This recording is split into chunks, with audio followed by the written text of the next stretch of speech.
Hello, I'm Phil Archer from GS1 Global Office. GS1 is a standards development organization that traces its history back to the 26th of June 1974, when the first barcode went beep at a checkout in the US. Now, for that to happen, the product manufacturers, the retailers, and the point-of-sale equipment manufacturers all had to agree on common standards. Now, scanners are still going beep billions of times a day at checkouts around the world, but the standards and the systems and GS1 have all evolved and expanded as industry demands have evolved and expanded. Supply chains are now global in a way that was barely foreseen in 1974. In 1991, the web changed everything and e-commerce was born. The world changed again in 2007 with the introduction of the smartphone. There are three fundamental layers to the GS1 system: identify, capture, and share. First, the identify layer. Now, anyone can create an identifier for their own internal use. That's easy. But as soon as you pass an item on to another system, that internal identifier is likely to be useless. To be useful across business partners, along the supply chain, across borders, identifiers need to be managed independently. They need to be globally unique, and the shorter the better. GS1 can offer a globally unique product identifier in as little as 7 digits plus a check digit. That's handy if your product is something small like an eyeliner pencil or a vial of vaccine.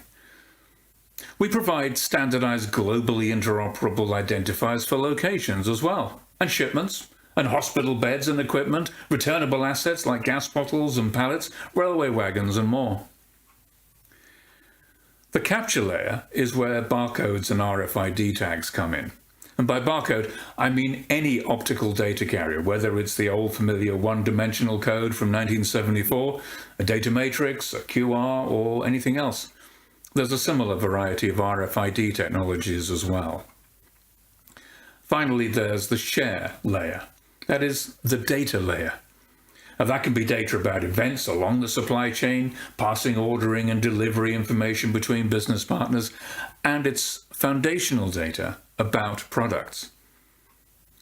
Manufacturers and retailers, whether traditional shops with members of staff serving individual customers across a counter or an online retailer, they depend on GS1 standards to provide descriptions of millions of products for their inventories and their websites.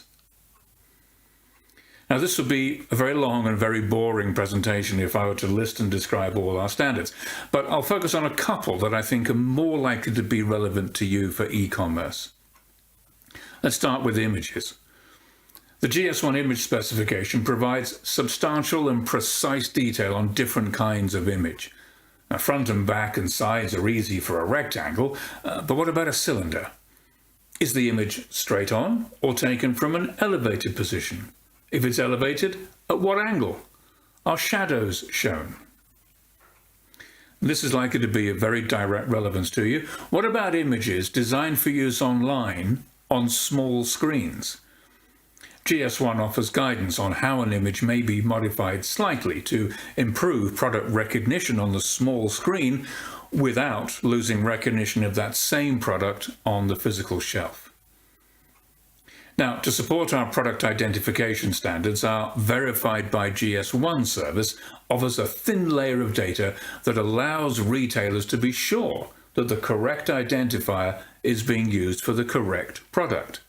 It's not a full description, that's not what it's for. It's there so that if someone says, I have product X for sale and it has identifier Y, you can check. That's useful for all kinds of retailers, including marketplaces, in the continual fight against counterfeit goods. And we can do this because our identifiers don't just follow a particular syntax. They're applied according to strictly defined rules. How much can a product vary before it needs a new identifier? Are those identifiers persistent? They used not to be, they are now. Now, finally, this wouldn't be a presentation from me if I didn't highlight the standard I work on most closely, called GS1 Digital Link. It takes our system of identifiers and puts them on the web as URLs. Now, that means everything with a GS1 identifier also has an online identity.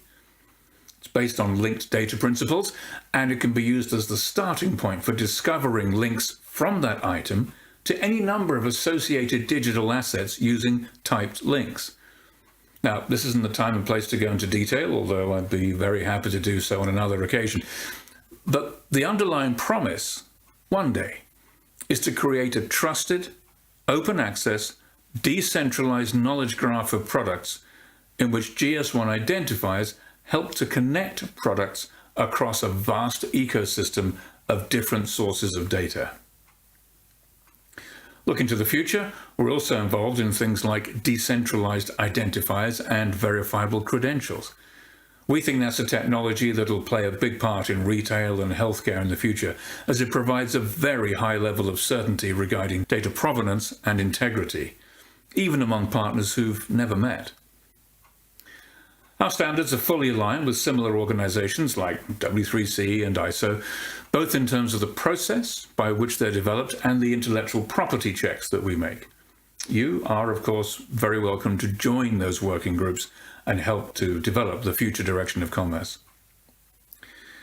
Now, GS1 is not one organization, but a federation of 115 independent organizations around the world.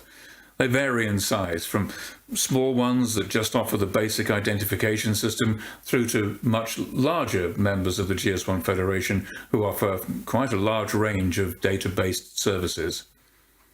In every case, it's where manufacturers and retailers, the healthcare industry, transport and logistics, construction and marketplaces work together to improve the efficiency of supply chains through common standards to identify, capture, and share data about physical things. It really is the global language of business.